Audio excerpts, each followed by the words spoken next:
Hello, my name is Darrell James Hill. I am an Ohioan, so I'm Darrell James Hill, Ohioan, KR, which is Kinsman Redeemer, et al. And et al. Refers to that I am the ambassador, trustee ambassador of the Concession 1213. And I am also the procurator of my political election Emergency Banking Act, EBA 1933 covenant, and I'm procurator complete of it as the PFT USA President for the United States of America of 1787 acting officer commander, and the President of the United States of 1863 acting officer chief. The both of those governments are not in bankruptcy anymore since 2003. And I am before you are three pieces of paper. It's 1, 2, and 3, and they're having to do with a couple things I got to do. Housekeeping. One, I am ignorant of YouTube, so that I'm working on it. So I'm working with what I got because the information needs to get out. So 2, my community. I'm a son of God. I believe in the Most High God. I believe in Yeshua, the Messiah, who is the covenanter of the Declaration of Independence of this nation, meaning the law of this nation is the Torah, his family history, which is Abraham, Isaac, and Jacob. And it boils down into a KJV, and it's been repetitively and many times repeated. That is the truth of and that's the law of this land. So I work for him. So he told me that I have 350 million people in my community. And it's very important for you to know that, because I am incompetent right now, or relatively incompetent with the YouTube display of the information, but my heart and my soul is for the betterment of the people. This video today, with these 3 diagrams, and I'll explain, are having to do with the prisoners. And there's 2 types of prisoners in America. There's the prisoners that are literally locked up someplace behind bars or somehow otherwise sequestered away. And then there's the lockup that really was made evident to everybody in 2019, 20, 21, that had to do with the COVID-19. So they were made prisoners, and prisoners therefore would include students, families, single moms with children, single moms without children, single dads, moms without children, everybody. The elderly, we have been honed into a prison population. So remember, for the reason that I'm incompetent with YouTube, and for a reason that my community is not black or white or any designation. If you have a birth certificate, you're part of my community, and my concern lies with you, and the betterment I hope to achieve, and the knowledge that needs to be widely, commonly understood by all of us, is for all 350 million. So send this video to anybody and everybody, because I don't care if they're a Klansman. They need to know that there's somebody who's going to protect their interests that has nothing to do with their believability systems, but for the sheer fact that they live in a country that God wants them protected in. That's it. Okay, so this first one here is, you see this says trustee. That is the usual designation. See down in the corner, let me see if I can bring it up better for you. It's here. Right here, down in the bottom.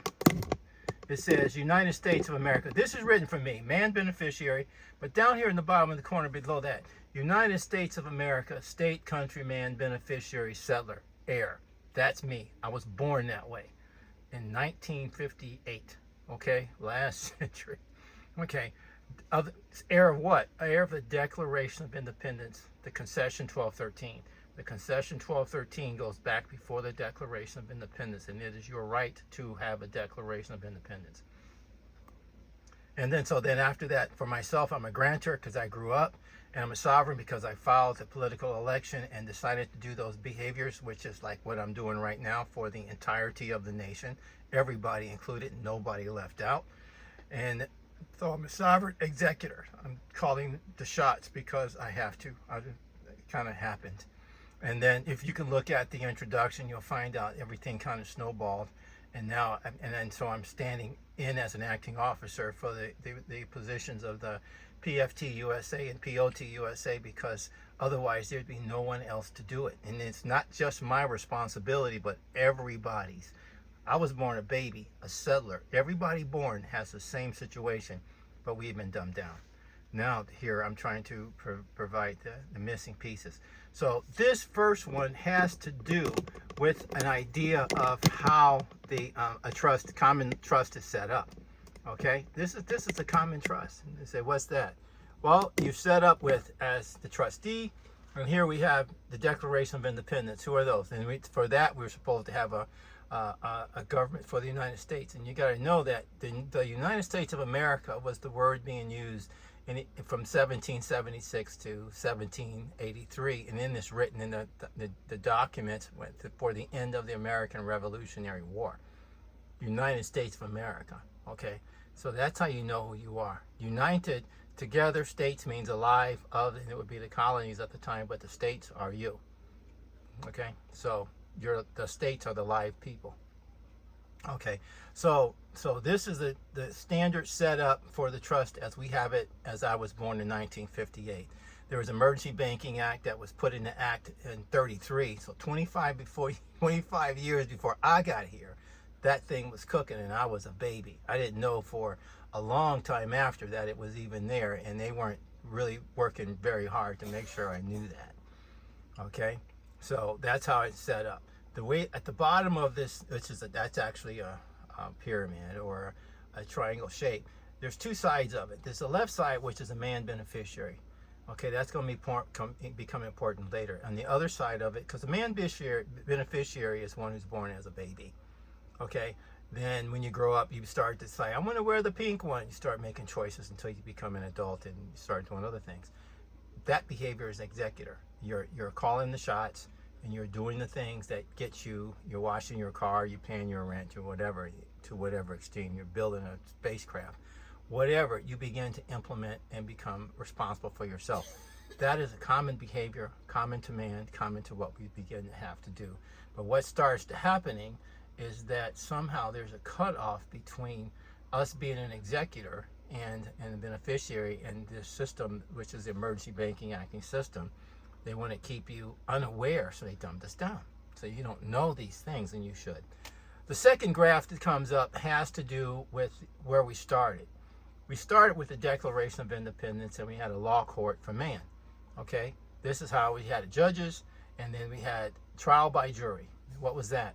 12 people of their community who would come and they review the law and the facts. So, you know, you had a contract with this guy or something, and you gave them your executive authority to review the matter, decide the law and the facts and the circumstances, call and find out everything that's going on, and then from that develop an approach and answer the issues that are necessary for resolve of the matter. And so the man beneficiary then files a claim, whoever that might be. They take it to a jury. Jury sits down, determine what's going on, and they have the respondent can say what he wants to say, and then, you know, the jury can decide what needs to be done. For instance, the kid was driving a car, he didn't drive that well, he ran over the mailbox. The jury could say, yeah, he did that, he made a mess of things. And they say, okay, well, you got to pay for the mailbox, and you need to take a driving class. And let that be it, okay? And you can't drive until you get finished with that class. We catch you driving before that class, etc. That's what the jury can do, okay? And that's their responsibility, and that's also to their community. Now, moving on to this third one here, it has to do with the system in place that we have today with the Emergency Banking Act. And so we have what's called a subrogation system. The system is to give a different name for you so they can interact. It's like a password. So like for your computer. So your name is typically whatever your name is, but with all capital letters, like on a tombstone, because they're dealing with estate. When estate means out of state, which means dead. They're dealing with dead topics, and they're dealing completely in the idea of the fiction. And so the fiction, they have to have special passwords and stuff like that, and that's what they operate with. But in this system, the executive authority, as you can see in the previous, was given to the trial by jury, and the jury of the peers and your people in your community identified it. This new deal that was designed by the Roosevelt administration and brought in by those people, probably more than just the Roosevelt administration, but those people had devised a system. Okay, I have a pointer, I forgot. These people had devised for the EBA 1933 devised a system where they created an overlay so that they could administrate over you and treat you not as a man but as a fiction item. So there, when you take you to court, everything is being operated in the fiction. So you're the man beneficiary. You give the authority to the judge. The judge gets the authority of what? He gets the authority for being the beneficiary and the executor. Okay, the executor, not the baby. Can't always be, but he gets the executor responsibility. The executor responsibility, as you can see out here, is for you to be able to determine what actions need to be taken. So they break that up, but in this court, then he has the authority to change the court around so that they can do that. To do that, they turn this beneficiary into the trustee, they turn the judge into the beneficiary, and they turn the prosecutor into the executor. Okay, that's what starts to happen, and that's the toughest thing to figure out, because you're like, well, then who's doing what? That's not the point of my diagram here.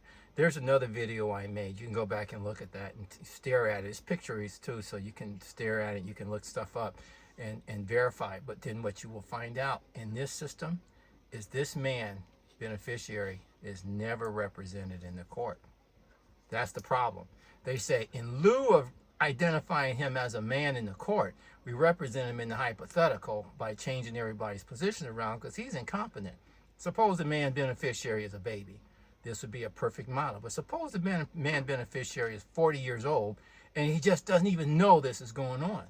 So now that you know this is going on and they have to get this authorization from you, listen to the beginning of a lot of court cases. You see them they're all over the YouTube. And you listen to what the judge is saying. He is speaking in legalese to establish and get the man beneficiary to yield or give to him the authority to do what? Change the court into what's called a constructive fraud court. Okay, that is constructive fraud trust. That's what they're set up, and I mentioned that in the other video. Now the point of it is this: I'm talking about the prisoners today. The prisoners, the ones that are in lockup specifically. If you have family members that are in lockup, you have to be able to tell them that the man beneficiary that they are, the one wearing the suit, the one going into hock, is not protected in the court. Now, and I say that for one reason. I say that because I've seen a situation where a person goes to jail and they have no resources, no money whatsoever. And I'm like, wait a minute. And the little Baby-momma, there's another video having to do with the bar graph, having to do with the Baby-momma. And you have to look at that. And what that begins to talk about is the fact that the judge is sitting there knowing full well that, one, that man going into lockup has no money, and two, his baby's out here, whoever baby it is, a 6-year-old, needs funds to survive. That judge is allowing that the court is being paid and that jail is being paid, but no funds to that child. Now, isn't that how we got there? Now, wouldn't you call that stupid?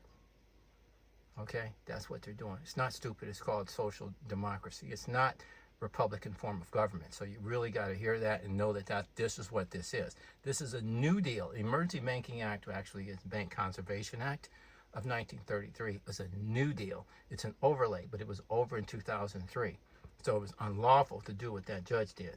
Okay, in this situation, and I'm talking about the people in lockup today, the elderly at home, therefore, can go to the court because they're the bankers, right? He just allowed for some guy or the system that locks people up. There's 1 million or more people locked up. Probably over half of them shouldn't be locked up.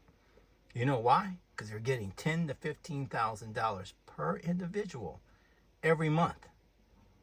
So if that's the case, then, okay, the prisoners that are going to jail, the prisoners that are in jail, need to petition the court, the judge, and tell them, look, I'm in jail. I don't have I'm not making enough money.